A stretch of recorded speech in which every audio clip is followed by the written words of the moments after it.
제목으로 여러분과 은혜를 나누고자 합니다. 여러분 가운데 뉴스를 보면 다 알 겁니다. 김종필 전 총리께서 92세로 별세하셨습니다.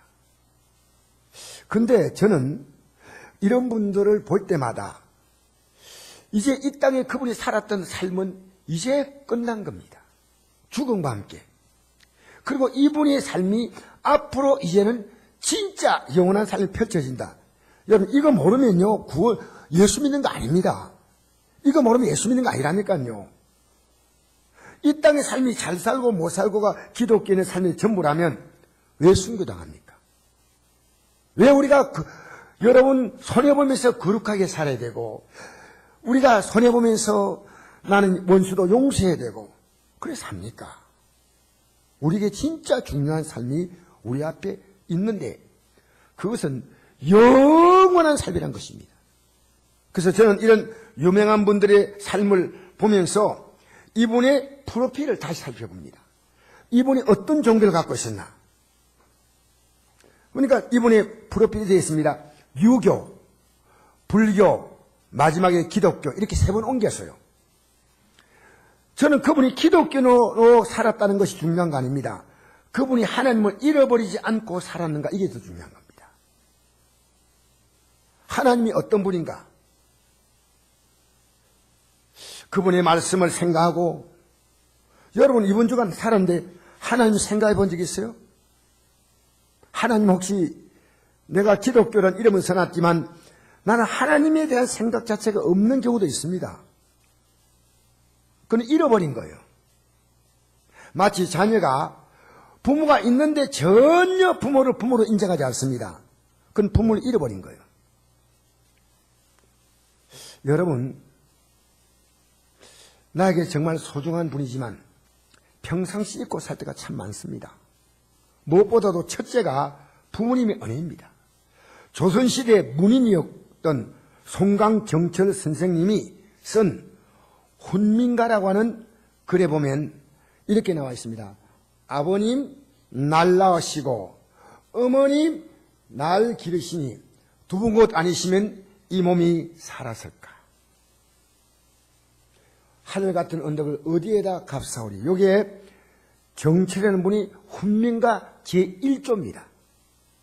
그 쭉 많은 훈민가가 있는데 8번에 이렇게 나와요. 8조에. 어버이 살아실 때 섬기기를 다하여라.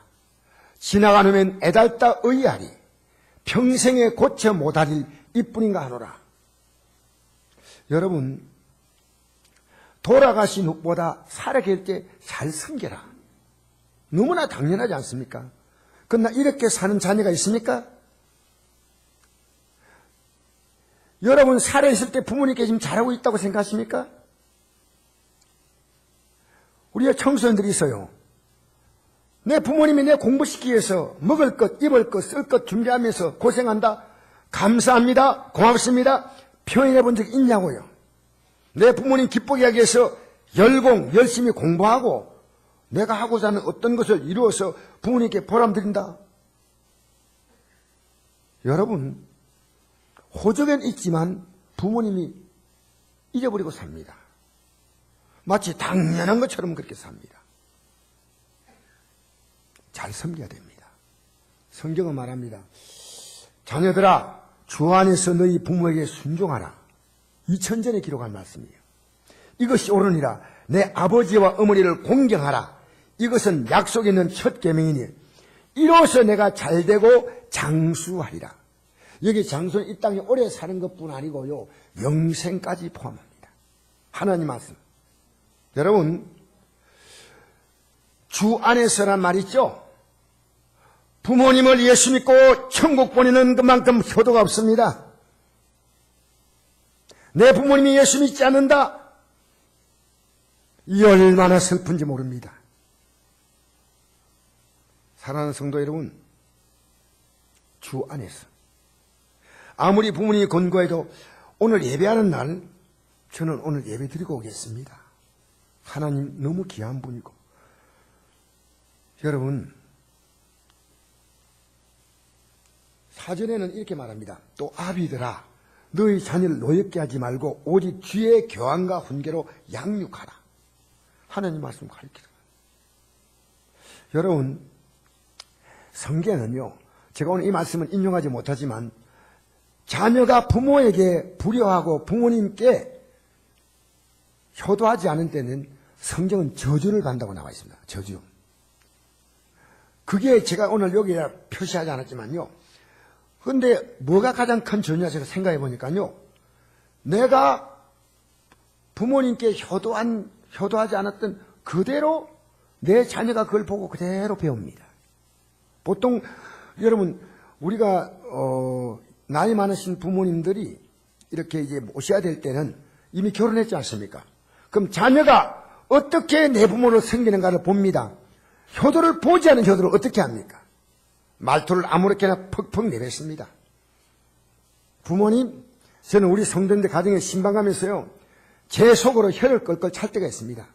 어떻게 노모님을 저렇게 대할까? 그러나 저는 그분이 좀 불쾌할까 싶어서 말하지 않지만은 이거 보고 그대로 그잖아요. 심은 대로 걷잖아요. 여러분, 자녀에게요, 하나님 말씀을 가르칠 때요, 그 말씀의 중요한 인간관계의 첫 단계가 부모를 공경하는 겁니다. 그러니까 신앙이 되면요, 인격자가 돼요. 부부관계가 달라져요. 뭐 예수님인데 부부관계가 회복 안 된다? 그건 문제가 있는 거예요. 근데 솔직한 얘기합니다. 왜? 신앙은요, 우리의 삶의 모든 걸로 정상화시켜요. 예수님이 되면요, 가장 삶이 아름답습니다. 오늘 여러분 일찍 나와서 예배 드리는 분도 있고 늦게 간들간들 오신 분도 있지만 예배 드리는 그 마음과 정성이요 다 와가지고 한 주간을 살펴보면서 준비하고 드리는 거 아니요 헐레벌떡 달려 나와서 여러분, 그래서 저는 얼마 전에 병실에서 한 노인분을 만났습니다. 그게 제가 예수님이라고 전하는데 이분이 이런 말씀하는 겁니다. 자녀 잘 키워도 소용이 없습니다.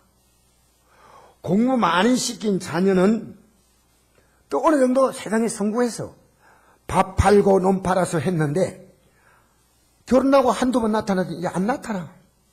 만나려면 서울까지 가야 돼. 여러분, 그런데 조금 얼뛰어서 제대로 공부를 안 시킨 자녀가 옆에서 부모님의 노후를 돌보면서 부모님의 일을 돕더라는 겁니다.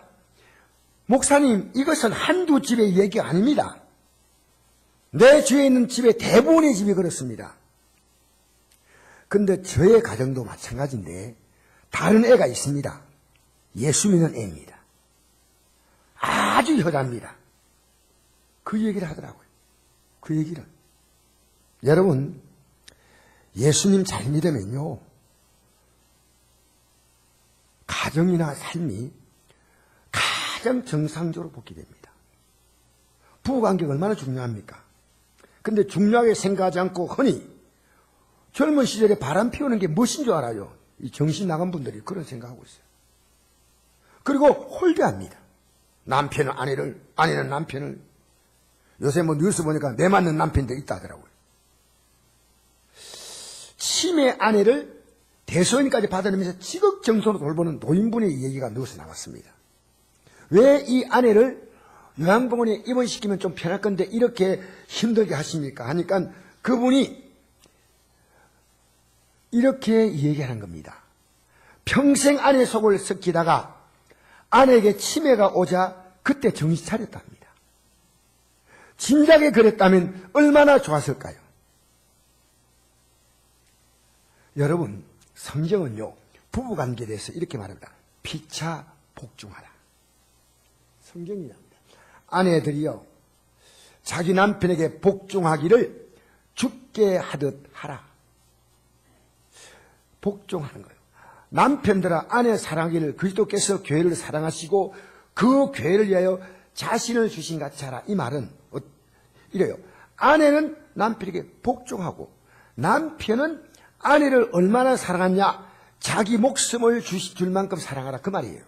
뭐 지금 오늘도 처음 오신 분들이 있는 것 같은데 요 설명하려면 길어요. 교회를 위해서 자신을 주신 것은 예수님이 우리 위해서 자기 생명을 주신 거거든요. 여러분, 이런 성경의 원리대로 산다면 우리의 가정이 얼마나 아름다운 가정이 될까요? 요즘은요, 바람 피우는 걸 무엇으로 알아요? 이 세상이요, 죄송합니다. 연속극이 막장이 아니라요.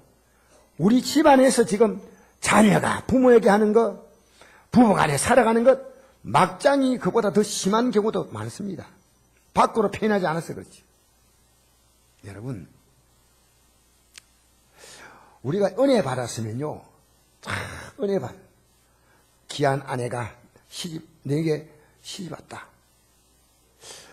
또 내가 참 귀한 남편이었다. 얼마나 좋습니까? 저도 그것을 과거에 잘 몰랐어요. 이제 조금씩 알아가는 것 같아요. 여러분, 부모나 부부 외에도 평소에 은혜를 입은 분을 잊지 말아야 됩니다.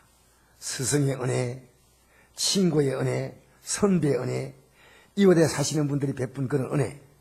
이 감사를 아는 것은요, 가장 아름다운 인격자예요. 신학생들에게 제가 12번 강의했습니다. 서울에서, 청주에서. 그런데 어제 강의를 끝냈어요. 월요일에 서울 강의를 끝내고 목요일 날 청주 강의를 끝냈는데 학생들이 고마움을 이렇게 표현하는 SNS 문자를 보냈어요. 그걸 보는 순간에 얼마나 마음에 감격이 오는지요. 이야, 참. 여러분, 자녀들이요, 부모에 대한 고마움을 표현하면요, 부모님이 그렇게 빨리 늙지 않아요. 그렇게 빨리 지치지 않아요. 효도가 뭔지 몰라요. 이 효도가 특별한 거 아닙니다. 부모님께 감사를 자주 표현하고 할 수 있는 일은 자기가 스스로 해결하고 부모가 힘들 때 좀 도와드릴 만한 건 도와드리고 부모가 싫어하는 행동을 하지 말고 열심히 노력해서 자기 분야에서 성공하는 것이 부모님께 큰 기쁨이 되는 겁니다. 그런데 오히려 그 반대로 부모님 친구입니까? 반말을 써요. 짜증을 잘 내고 기분 나쁘면 소리 지르고 부모가 싫어하는 못된 짓을 공동연히 숨어서 이렇게 합니다. 그 자녀는요, 이미 부모를 잃어버린 거예요. 잃어버린 거. 호적만 있다 뿐이에요. 저는 오늘 혹시 여기에 그런 청소년이 있지 않다고 생각합니다. 우리 교회는 착하다고 생각을 해요. 그러나 그렇지 않으면 혹시나 걸리면 여러분 돌아오셔야 돼요.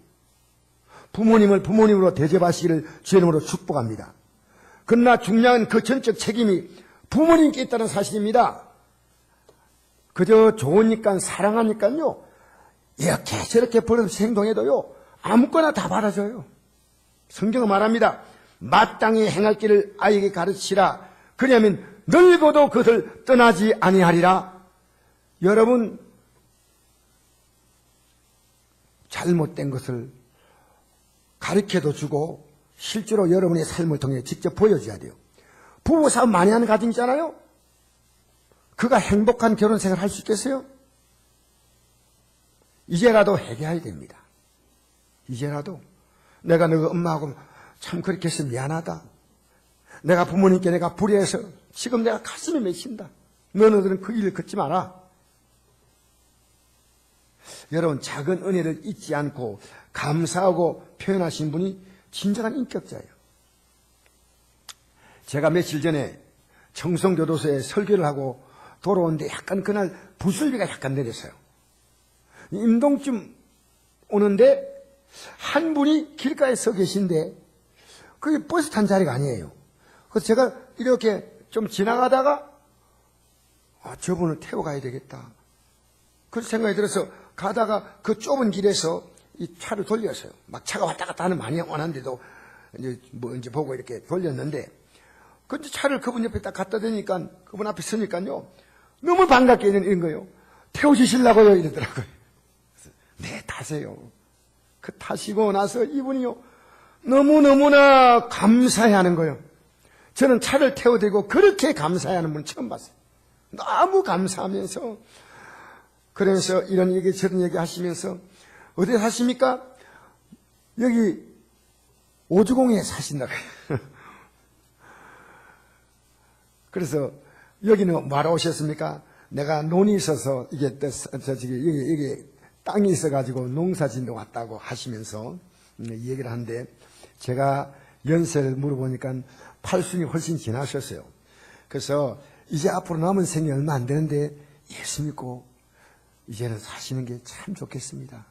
인생의 가장 아름다운 결단은 예수 믿고 살다가 하나님 나라에 가는 겁니다. 했더니 주일에 대번에 오겠다고 그러시더라고요. 내가 주일날 가겠습니다. 목사님 교회 가겠습니다.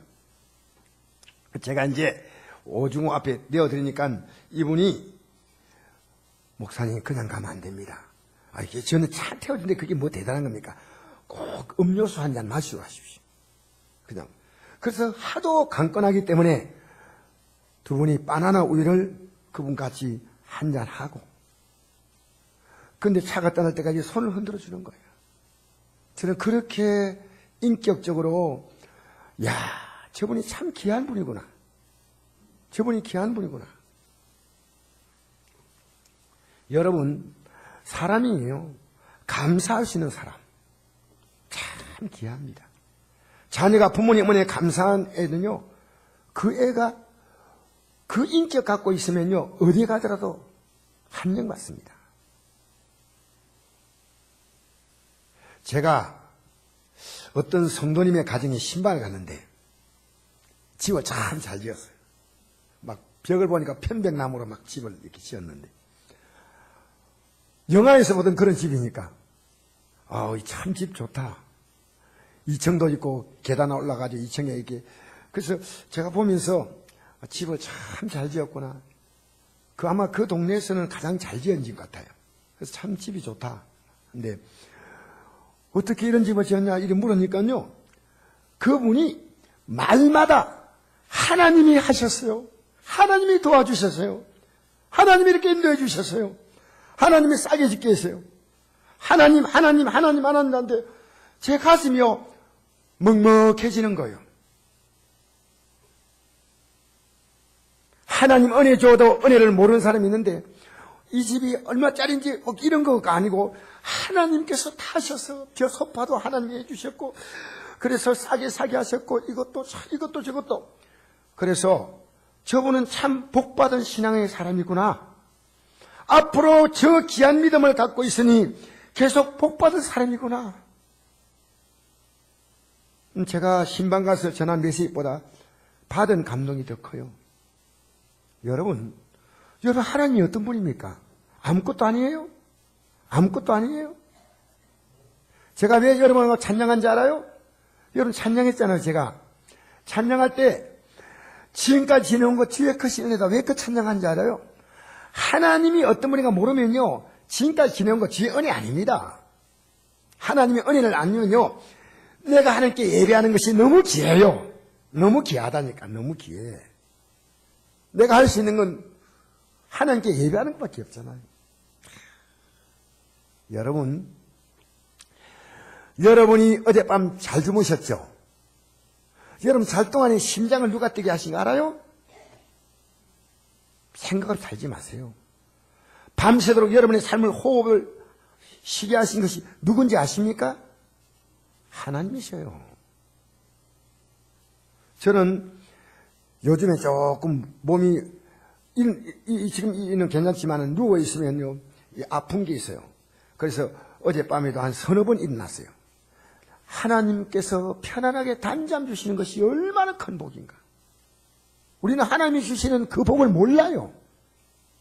하나님이 주신 복이 뭔지 모르고 내가 바쁘게 헐레벌떡 살아가는 거예요. 부모님 얼마나 귀한지 모르고 헐레벌떡 살다가 부모님 돌아가시니까 그게 통곡하고, 여러분 정신 빠진 짓이 정신 빠진 짓. 하나님이 어떤 분인가? 정말 저는 하나님을 빼면 저런 존재 자체는 아무것도 없이 연기처럼 안개처럼 사라질 밖에 없어요. 그게 만큼 저는 저에게 중요한 분이에요. 저런 존재가 여기 있는 것보다 더 중요한 것은 하나님의 존재를, 저는 저보다 더 중요한 분입니다. 여러분, 만물의 창조주입니다. 이 생 만물은 저절로 되는 것이 아무것도 없습니다. 이 벽돌 한 장도 누군가 만든 사람이 있어요. 그래서 누군가 벽돌 공사하는 사람이 갖다 붙였어. 여러분, 벽돌 한 장도 마음대로 안 되지 않습니까? 근데 이 세상이 저절로 자연이 존재한다고요? 그런 여러분 정신 나간 소리 믿습니까? 인간의 능력으로는 풀벌레 하나도, 여러분 저 아무것도 아닌 나무잎 하나, 또 인간은 생명을 만들 능력 자체가 없습니다. 아무리 과학이 발달해봐요. 하루살이도 인간은 만들 수가 없습니다. 생명은 하나님의 손에 있습니다. 만물의 생명의 하나님, 여러분 좀 하나님이 제대로 알고 믿으세요. 내가 씨를 뿌려놓으니까 농사가 되는 게 아니고 하나님이 그 씨에 싹이 터게 만드시는 것이 하나님의 능력인 줄 믿습니다. 자연법칙이 뭡니까? 심은 대로 걷는 거예요. 심은 대로. 안 심은데 뭐가 나와요? 땅에서 저절로 농사가 돼요. 집마다 지연이가 있으니 만물을 지으시는 하나님이십니다. 사람이 안 지은 집이 있어요. 저절로 한 대 뚝 떨어졌어요. 태초에 하나님이 천지를 창조하시니라. 이 세상 모든 건 하나님 만드셨다는 거예요. 이게 성경의 첫 부분, 시작 부분이에요. 장엄한 선포예요. 저는 불교가 얼마나 진리를 전하는가 하고 불교 책을 보니까 이런 내용이 없어요. 불교 경전이 얼마나 많은지 몰라요. 이 사람의 코란도 첫 장면에 이런 하나님 천지 창조했다 이런 거 없어. 알라가 천지 없어요. 없어. 난 1장 봤거든요. 코란 1장. 어제 성경 이거 하기 위해서. 없어요. 하나님만이 선포하십니다. 태초에 하나님이 천지를 창조하시다. 그 속에 여러분이 포함된다는 사실. 인간이 앞에서 하루살이도 안 되는 우리들이요, 예배 시간에 좀 잘 들으세요. 하나님이 예배 받으시도록 여러분 들으셔야 돼요. 아시겠어요? 자, 어리석고 지혜 없는 백성아, 여호와께 이같이 보답하느냐? 그는 내 아버지시요 너를 지으신 이가 아니시냐? 그가 너를 만드시고 너를 세우셨도다.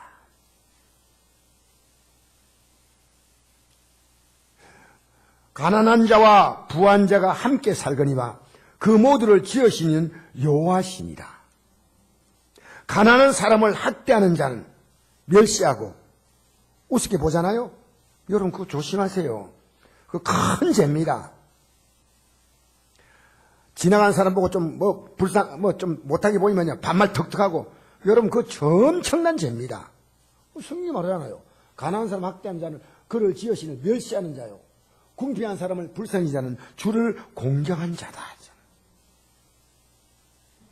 여러분, 나는 그 사람보다 더 좋은 조건이니까 겸손하게 내가 가진 조건을 가지고 그 사람들을 도와줘야 돼. 섬겨줘야 돼. 그 사람 앞에 거들먹 피우면 안 되고요. 도와주고 섬겨주고. 얼마나 귀합니까? 얼마나 귀합니까? 그래서 하나님 만드신 것은요, 만물을 통해서 분명히 우리는 알 수 있습니다. 창세로부터 이 세상을 만들 때부터 그의 보이지 않는 것들, 곧 그의 영원하신 능력과 신성이 그가 만드신 만물에 분명히 보여 알려졌나니 그러므로 그들이 핑계하지 못할지니라. 여러분, 이 자연 보세요. 봄이 되니까 정확히 그 아무것도 황량한 땅에 싹이 나잖아요.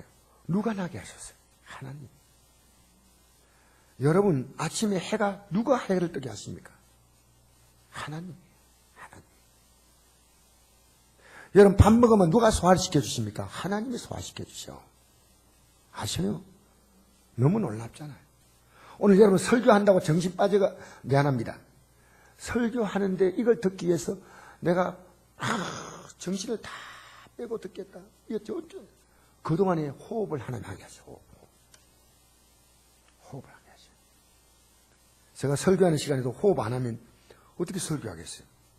근데 하나님이 적당하게 이 호흡을 하도록, 사도행전 17장 보니까 우리에게 친히 호흡을 주시는 분이 하나님이시다고 기록되어 있습니다. 얼마나 놀랍습니까? 그가 만드신 만물을 보면요, 이거 얼마나 놀라워요. 분명히 보여 알려졌나니 그러므로 그들이 핑계하지 못할지다.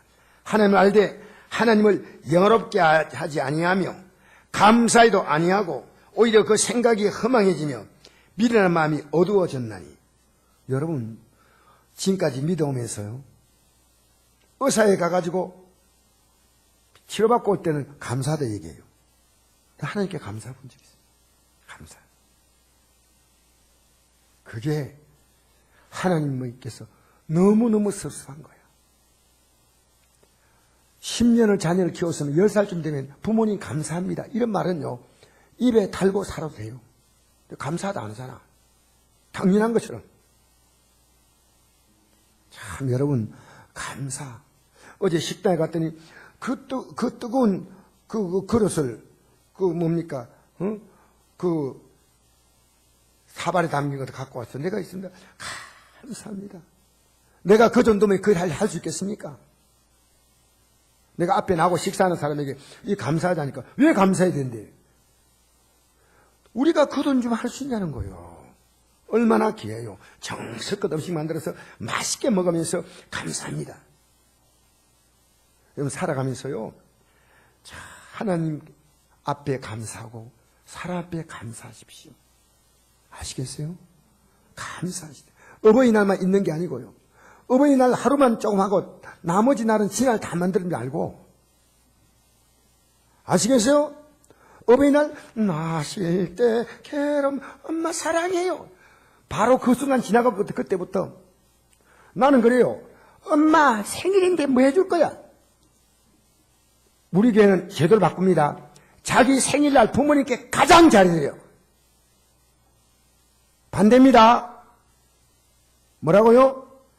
생일날 나를 낳아서 길러준 부모님이 있기 때문에 그러니까 생일날은 부모님께 감사 케이크를 드려야 돼. 이상한 법을 만들어가지고요. 막 생일인데 케이크 해주고요. 뭐 해주고 다 해줘요. 여러분, 하나님을 알되 하나님을 영화롭게 하지 아니하며 감사해도 아니하고 오히려 그 생각이 허망해지며 미련한 마음이 어두워졌나니 하나님께 감사할 수 있는 귀한 믿음 되기를 축복합니다. 그 세상을 떠나면서요, 가장 불쌍한 사람이 하나님 모르고 떠난 사람. 이제 하나님 앞에 어떻게 설랑가 모르겠어요. 솔직히. 그래서 성경은 말합니다.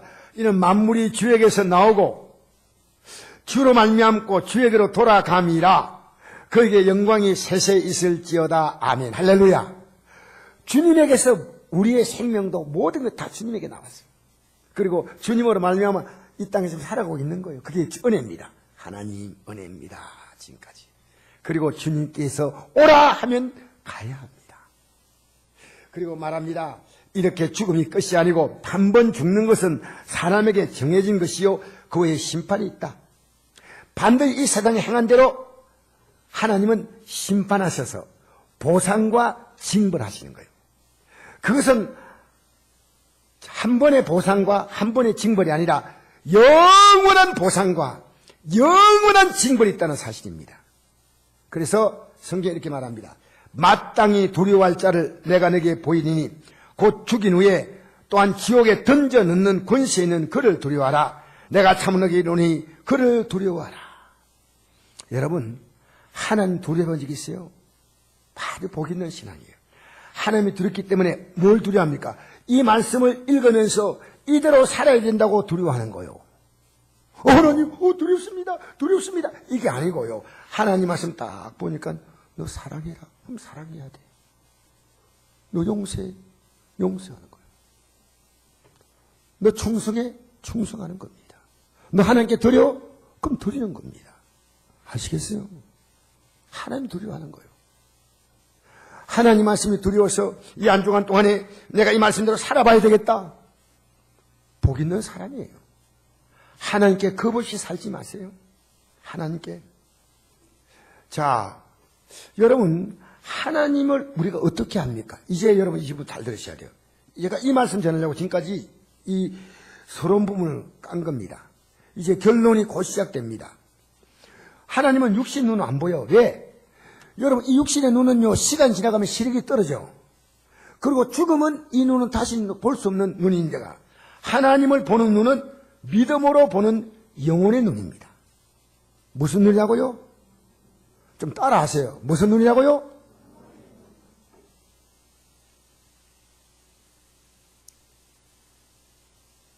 저를 다 보세요.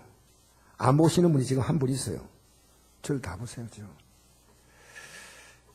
저는 아내가 밥을 정성껏 해올 때 빨리 감사하게 안 먹고 시켜놓으니까 아내가 막 너무 슬퍼. 그래서 여자는 동작 빠르게 오자마자 바로 먹어버려요. 왜? 만든 정성이 있잖아. 설교도요. 제가 이 준비한다고 어젯밤에 늦게 새벽에 일찍 4시부터 일어나서 또 준비하고 또 준비하고 또 준비하시니까 여러분 이 말씀 잘 들으시면요. 크게 여러분에게 유익될 줄 믿습니다. 그래서 육신의 눈으로 볼 수 없기 때문에 하나님은 말씀으로 보는 겁니다. 하나님 말씀하셨는데, 자, 하나님은 온 우주보다 크셔. 그리고 우리가 하나님을 육신의 눈 가지고 별 6,000개밖에 못 보는 세상입니다. 아무리 좋은 눈 갖고 있어도 6,000개밖에 못 보는데, 한 대 별은요, 1,000억 개 곱하기 1,000억 개 이상 된다, 그렇게요. 이 세상의 물질세가 다 못 봅니다. 하나님은 어떻게 보냐? 하나님 말씀으로 믿으면 하나님이 어떤 분인가를 아는 거예요. 그리고 여러분 하나님 말씀을 한 번도 믿은 적이 없다. 하나님 안 믿은 겁니다. 정확하게 얘기합니다. 내 기분대로 그거 아니에요. 여러분 우리가요 새로운 신약을 개발할 때 아무 약이나 쓰지 않습니다. 세계보건기구가 이 약의 효능을 입증한 것만 우리가 써야 됩니다. 그러면 약을 개발했다면 이 약을 수많은 임상실험을 거치면서 효능은 증대시키고 부작용은 감소시키는 거예요. 대부분의 약들은 부작용이 조금씩 있습니다. 이걸 하는데 최소한으로 10년 이상의 임상실험의 기간이 필요하다고요. 10년 이상. 그래서 동물에게 실험하고 사람에게 실험해보면 그 사람에게 어떤 효과가 나타난다. 그래서 우리가 약 포장지를 보면요. 약의 효능과 부작용이라고 딱 써놨어요. 왜? 이거는 실험에서 그런 결과가 난 거예요. 근데 약을 먹으면요. 효과가 정확히 나타나요. 왜? 지금까지 수많은 사람에게 실험해봤더니 똑같은 결과가 나타난 거예요. 여러분, 성경은 어떤 책이냐면요. 하나님이 이스라엘이라는 한 민족을 통해서 하나님이 어떤 분인가를 실험한 책입니다. 증명한 책이에요. 그래서 이 성경을 보면요. 이스라엘의 4천 역사가 한눈에 다 보여요. 이 성경대로 정확히 간 거예요. 하나님 앞에서 바로 살 때 복 주시며 그들이 하나님의 앞에서 바로 행하지 않을 때 하나님은 저들을 오늘 성경을 것처럼 찢어버렸습니다. 여러분 이 성경을 보면요. 우리가 약은 100%의 효능은 없습니다. 어느 정도의 효능이 있어도. 그러나 하나님 말씀은요. 100%고 부작용은 전혀 없습니다. 이 말씀대로 여러분 살아간다면 여러분의 인생은요. 하나님의 완벽한 보호와 인도를 받을 수 있다는 거예요. 근데 오늘 솔직히 한 주간 살면서 하나님 말씀에 관심 한번 가져봤나요? 가져본 적 있나요? 가져본 적 있냐요? 제가 묻지 않습니까? 가져본 적 있습니까? 복 있는 사람이에요. 알겠습니까? 자, 그럼 하나님 말씀이 어떤 것이냐? 히브리서에 잘 말씀합니다. 믿음은 바라는 것들의 실상이요 보이지 않는 것들의 증거니 선진들이 우리 선배들이 이로써 증거를 얻느니라. 믿음으로 모든 세가 하나님 말씀으로 지은 줄 우리가 아나니 보이는 것은 나타난 것으로 말미암아 된 것이 아니라. 여러분 이 보이는 세계는요 보이지 않는 하나님 말씀이 선포되자 이 세상이 만들어졌다는 거예요. 그러니까 이 지금 보이는 것은 그 보이는 것이 있기 전에 먼저 말씀이 있었어요. 지금 앞으로 여러분의 인생도 보이는 인생이 있기 전에 먼저 하나님 말씀을 따라가느냐 안 가느냐 달려있다는 거예요. 하나님 말씀을 따라간 적이 없어요. 솔직히 말하자면 오늘 기독교인들이요. 여러분에게 제가 책망하는 거 아닙니다. 저에게 하나님 말씀을 따라갔느냐? 그러면 하나님이 그것을 나타내게 하신다. 나타내요. 그래서 하나님의 존재가 하나님 말씀을 따라 살면요 분명히 증명되는 겁니다.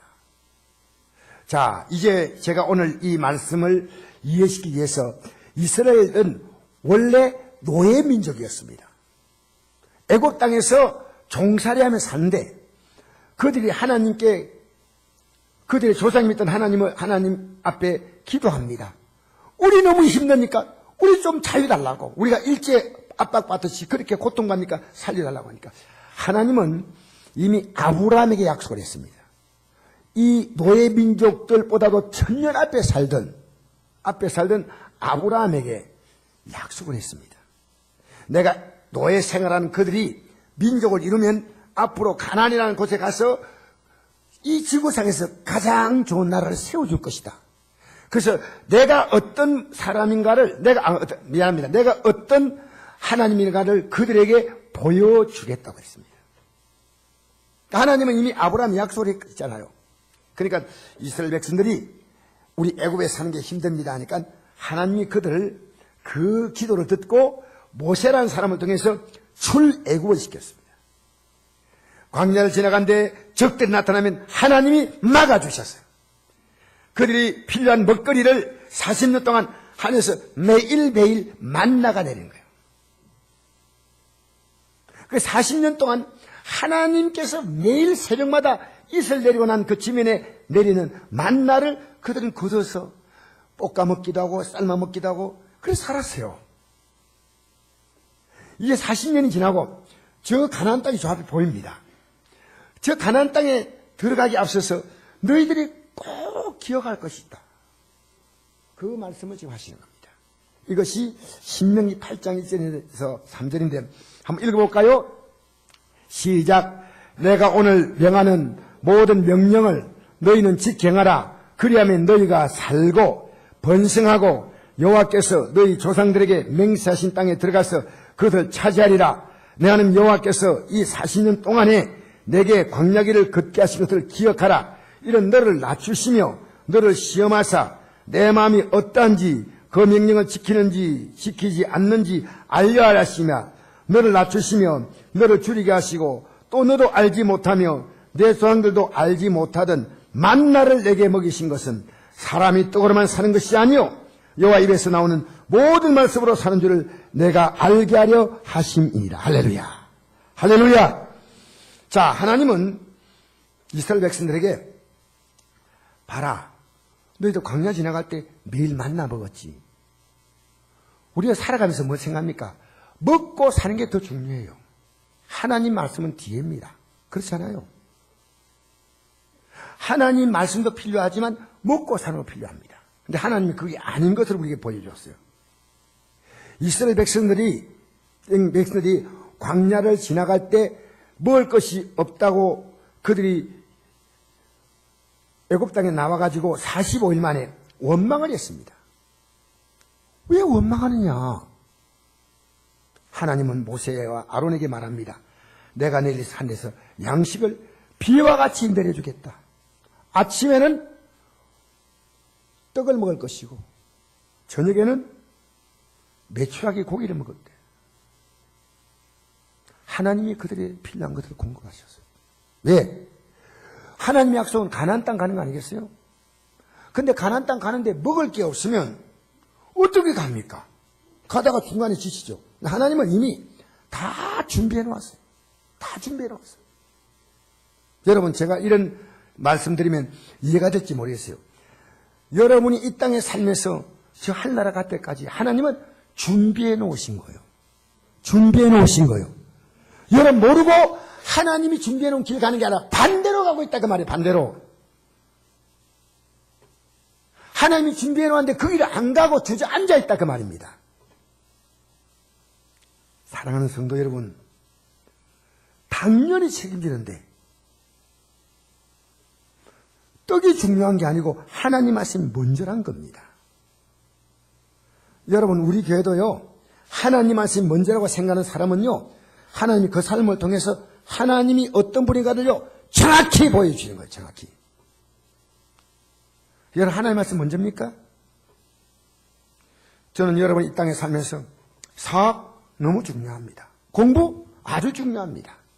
결혼, 우리가 살아가는 모든 게 중요하지만요, 그보다 더 중요한 것은 내 인생의 모든 것을 인도해 주시고, 모든 것을 공급해 주시고, 모든 것을 다 책임지실 하나님의 약속의 말씀이 더 중요합니다.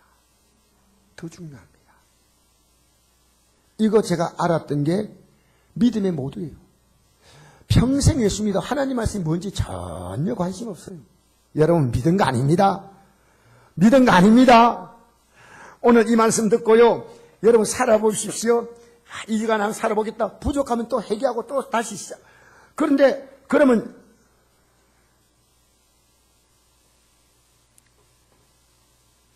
저는 여러분 고개 확 돌리면 다 보여. 저 앞만 보세요. 할렐루야. 제가 이렇게 지금 하면 여러분 잘 보게 하려고 지금 하거든요. 여러분 잘 하나님 말씀대로 그대로 한번 살아보려고 하십시오. 그대로. 그러면요, 하나님이 어떤 분인가 여러분의 삶을 통해서 보이신다 그 말이에요. 보이신다. 보여주신다는 거예요. 그래서 지나고 나면요, 그때는 내가 너무너무 힘들고 막 안타까워서 몸부림쳤지만은 전부가 하나님의 은혜입니다. 아, 이런 일 만난 것도 은혜였구나. 이렇게 아픈 것도 은혜였구나. 이렇게 힘든 것도 은혜였구나. 이게 아니었다면 나는 이 자리까지 오지 못했어. 하나님께서 내 삶을 정말 기가 막히게 인도해 오셨구나. 그걸 여러분 알아야 됩니다. 그래서 우리 찬송했지 않습니까? 지금까지 지내온 거 주의 크신 은혜라. 은혜가 뭐고? 아이고, 하나님인데 와 이렇게 내 삶 이렇게 뭐 견디겠느냐. 여러분 살아본 적 있어요? 난 그분에게 묻고 싶어요. 이 주일에 한 번의 설교라도 내가 이 말씀대로 살아보리라 한 적 있냐고요. 한 적 있습니까? 오늘 그렇게 결심하시길 바랍니다. 그러면서 신명기 13장에 1장 31절에 이런 말씀이 있습니다. 우리 한번 읽어볼까요?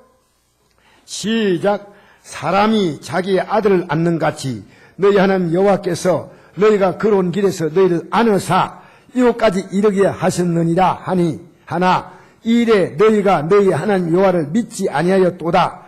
그는 너희보다 먼저 그 길을 가시며 장막 칠 곳 찾으시고, 여러분 광야 지나갈 때 하나님이요 요게 치면 좋겠구나 하고 미리 장막 칠 곳 하나님이 찾아놓으신다는 거예요. 안아주시고 찾으시고. 여러분이 영적으로 세상이 꽉 찼기 때문에 하나님이 안 보이는 거예요. 하나님이 안 보이는 거예요. 잘 생각하세요. 저는 하나님이 보여요. 그러니까 아까 제가 얘기했죠. 김종필 씨가 죽어도 저분이 천국 간 거예요. 그게 보이는 거예요. 그게 얼마나 중요한 문제입니까? 자, 그래서 장막 칠 곳 찾으시고 낮에는 불로, 이거 불을 말이고 낮에 밤에는 불로, 이 말은요 어두우니까 불기둥을 환하게 비춰가지고요 길을, 또 밤이니까 추우니까 온기가 있어요. 불기둥. 낮에는 구름으로, 이 구름 기둥으로 그 사막의 중동의 열사의 햇빛을 구름이 막아준 거예요. 하나님이 안아주시고 장막 칠 곳을 예비하시고 불기둥, 구름기둥, 아침마다 먹을 것 주시고 다 했다는 거예요. 하나님이. 여러분 이 땅을 떠나갈 때요, 하나님, 제가 살아온 삶은 하나님이 인도하신 삶이다. 그 고백을 못한다면 여러분 하나님 잊어버린 자입니다. 하나님 인도하셨습니다. 하나님 말씀대로 여러분 살면 얼마나 좋은지 알아요? 자, 우리 한번 읽어봅시다. 시작.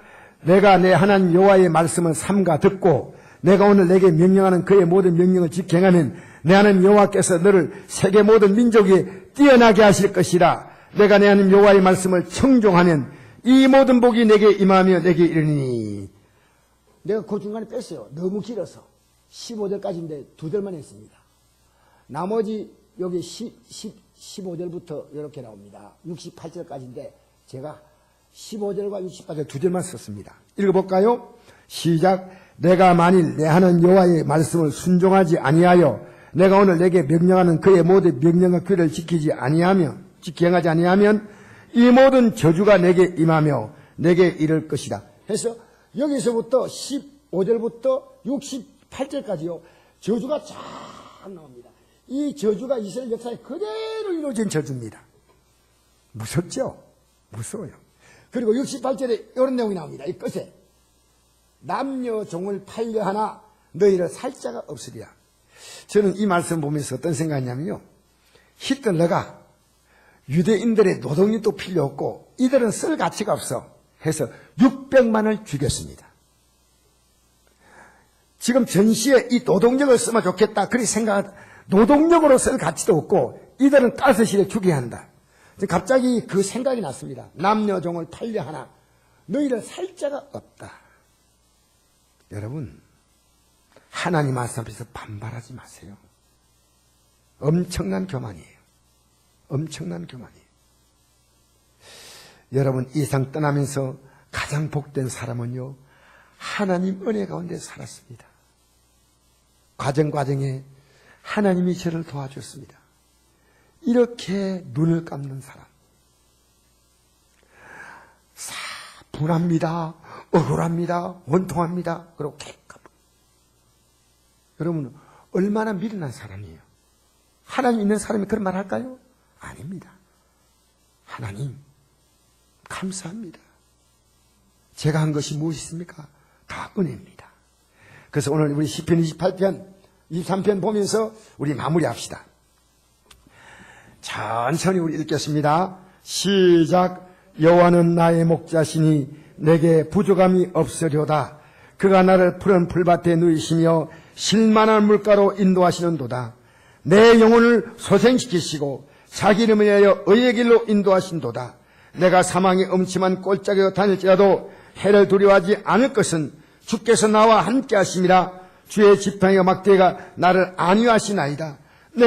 주께서 내 원수의 목전에서 내게 상을 차려주시고 기름을 내 머리에 부으셨으니 내 잔이 넘치나이다. 내 평생의 선하시가 인자하심이 반드시 나를 따르니 내가 여호와의 집에 영원히 살리로다. 할렐루야. 여러분 지금도 여러분만 주님의 인도받는 것도 관심 없고 허덕거리고 삽니까? 내 인생이 왜 이렇게 고한가? 믿음 없는 게 불쌍합니다. 믿음 없는 게. 하나님 믿는데 도무지 그 삶에는 하나님을 의지하고 양이 목자를 따라가듯이 하나님께 맡기고 기도하고 이 말씀 붙들고 순종하고 그렇게 살라는 의지가 있어야 됩니다. 여호와는 나의 목자시니 나는 그분의 양이다 그 말입니다. 내게 부족함이 없으리로다. 할렐루야. 지금까지 살아온 제 삶의 이게 고백입니다. 고백. 저는 주님을 수없이 실망시켜드렸지만 주님은 제게 실망 주지 않았습니다. 그가 나를 푸른 풀밭에 누이시며 실컷 먹고 너무 이제는 좀 누워서 좀 쉬자 해서 눕는 거예요. 여러분 양들은 먹지 못하면 눕지 않는다 그래요. 실만한 물가로 인도하시는도다. 내 영혼을 소생시키고 저는요 하나님이 제가 고비를 만날 때마다 죄를 얼마나 많이 소생시켰는지 몰라요. 소생시켜 주시고 자기 이름에 의의 길을 인도하신도다. 내가 사망의 음침한 꼴짝을 다닐지라도 해를 두려워하지 않는 주께서 나와 함께 하십니다. 여러분 내 평생의 마지막 절입니다. 요거 보고 내 평생의 선하신가 인자하심이 반드시 나를 따르리니. 여러분이 잘못된 가치관을 따라가지 마세요. 선하신가 인자하심이 아니라 여러분이 초라하고 비참한 삶으로 입에서 나오는 고백도 계속 불쌍하고 초라한 고백이에요. 감사하세요. 당당하세요. 기뻐하세요. 할렐루야. 이 고백 크게 한번 합시다. 크게 한번 해야만. 그러면요 여러분 안에 어둠이 쫓겨나가요. 우리 크게 한번 합시다. 시작. 내 평생에 선하심과 인자하심이 반드시 나를 따르니 내가 여호와의 집에 영원히 살리로다. 할렐루야. 하나님 잊어버리지 말고 사세요. 여러분의 생각으로만 살지 말고 하나님 잊어버리지 말고 하나님 그렇게 사세요. 할렐루야. 여러분, 이 한 주간은 이제 이렇게 살아봅시다. 우리 다 같이 한 음성으로 기도하겠습니다. 아버지 감사합니다. 아버지요,